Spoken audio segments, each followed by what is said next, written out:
So let me talk to you for a moment, woman to woman. No fixing, no forcing, no pretending we're stronger than we feel right about now. And it's one of the hardest things we'll ever experience as a woman. And it isn't falling in love, no. It's actually the breakup of the bond, the one that was formed. Because when we attach to someone, it's not just a thought, it's not just a feeling, it becomes something your body remembers and connected with.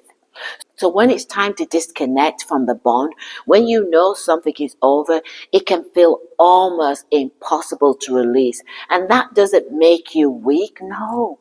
It makes you human. And most of us have been there, trying to move on after a breakup, trying to detach from someone who once meant everything, trying to understand why it happened, even after the relationship is over.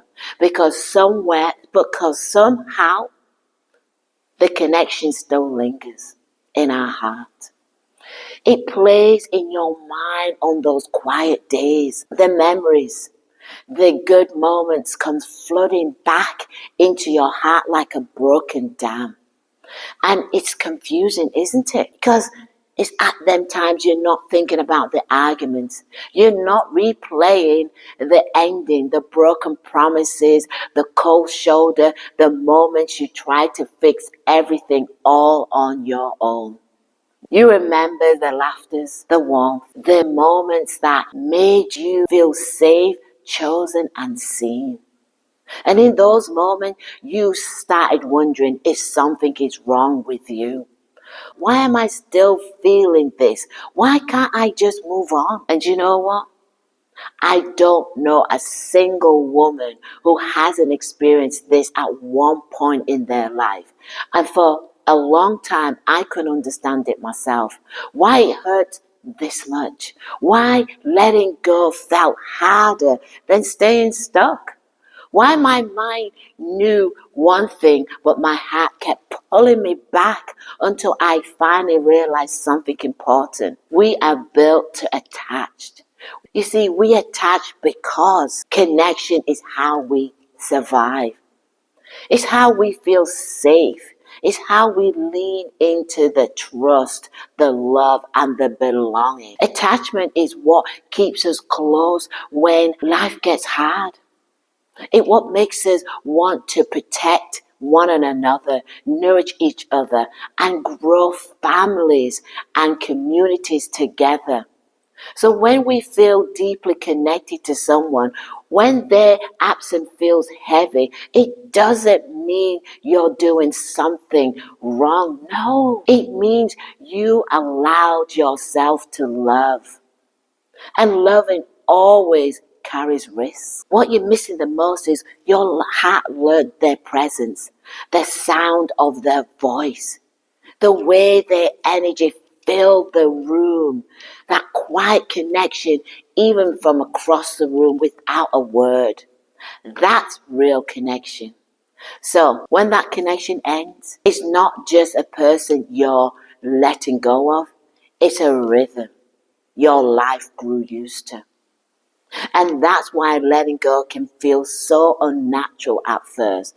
Not because something is wrong with you, of course not, but because your heart is doing exactly what it was designed to do. It's designed to hold on to what was felt meaningful and safe. Attachment isn't a flaw, it's a human response to closeness, consistency, and care. The pain doesn't come from loving, it comes from losing what you've been bonded to. And when you understand that, something softens. You stop attacking yourself and you start offering yourself compassion instead. Because the goal was never to stop attracting. The goal was learning how to release with kindness when something no longer belongs in your life. So if you've been judging yourself for still caring or wondering why you can't just shut it off, please hear me. There is nothing wrong with you. I know this deeply because I've lived it for a long time, longer than I wanted to admit. I tried everything to let someone go. I tried meditation. I tried distraction. I tried controlling my thoughts, my feelings. I tried convincing myself it was over. I told myself I had moved on. I said all the right words, but I hadn't actually released anything because even though I said I was done, I was still holding on in quiet ways. I was quietly replaying the conversations we had together.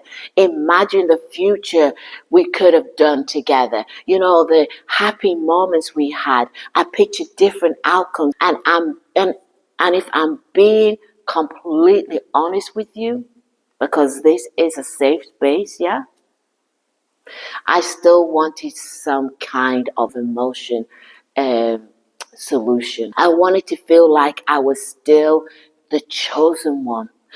Deep down, part of me wanted the last word. Actually, no. I needed the rejection to be done. So even when I thought I had let go, I hadn't. I was still emotionally invested, and that's when it hit me the most.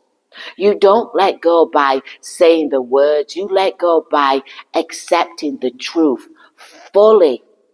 And the truth is the part we avoid the most because truth hurts. Letting go means accepting that something is over. Not maybe later, not if things change, not if they realize I'm the one.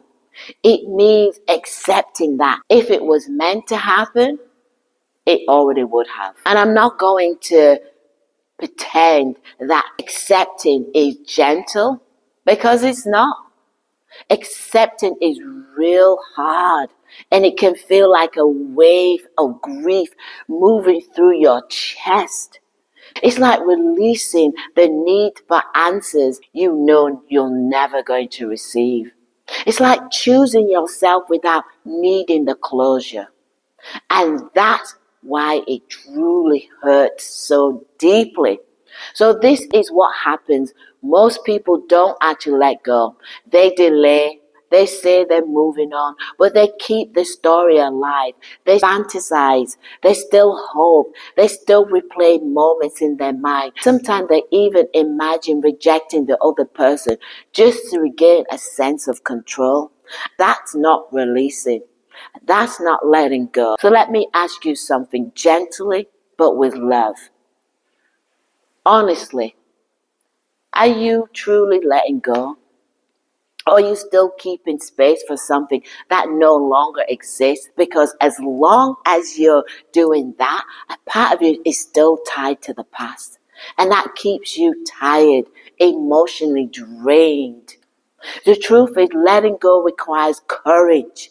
Not the loud kind, the quiet kind. The kind that says, I'm willing to feel what I've been avoiding. Because here's the part that no one wants you to hear and no one talks about. You don't heal by escaping the pain. No. You heal by allowing it in. That means letting the sadness come into you, letting the anger rise, letting the grief move through you. It's like gently releasing the pressure from a bruise that has been tended for far too long. Yes, it's going to sting at first, but the relief comes after. When you finally say out loud or quietly to yourself, this is it. It is over. It's not going to happen anymore. And you finally let your body feel the weight of that truth. Something shifts. You don't fall apart. You don't disappear. You don't lose yourself. You come back to yourself. And from there, the work begins gently but consistently. Because the thoughts will return. I'm not going to lie to you. They will return. And that's normal. So when they do, Don't fight them. Don't indulge in them either. You stop and you pause and you remind yourself, I've already chosen to release this. I'm no longer going to be feeding this story. I'm moving forward, even if it's slowly. Letting go isn't a one-time decision. It's a practice. Some days you feel light. Some days it will ache again. And that doesn't mean you're failing or falling apart. It means you're unwinding a bond that once mattered a lot to you. And here's what surprised me the most.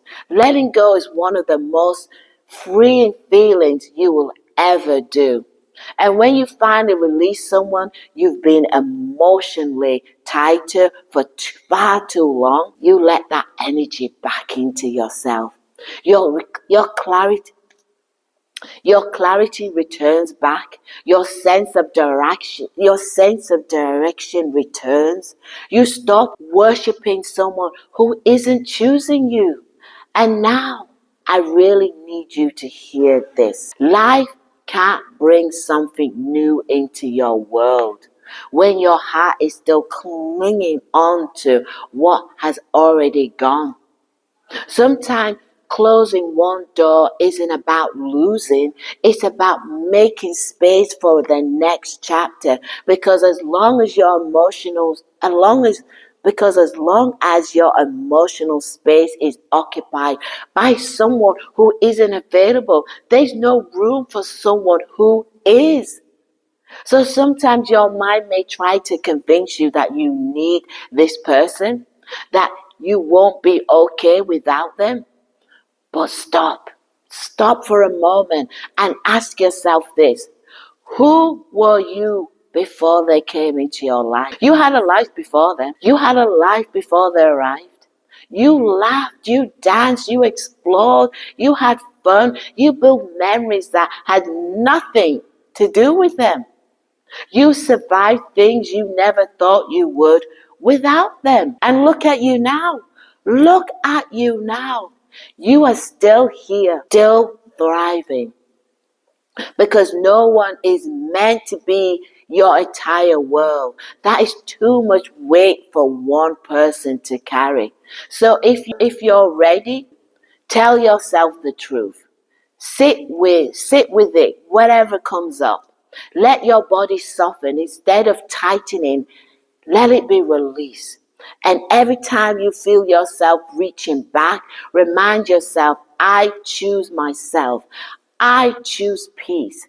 I release what no longer chooses me. You don't have to rush this process. You don't have to do it perfectly.